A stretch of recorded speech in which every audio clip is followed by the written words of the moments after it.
重要一点，目前对他们还在选择这个层面，但是在来届大选，大家能够做新的选择。如果他们在选中没有中选，他们没有可能在选中。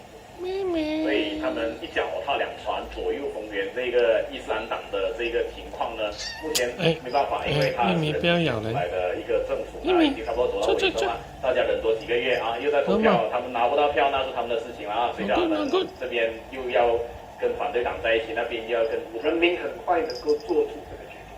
没错。好，那这个网民邱云命呢就问说啊，这个在那种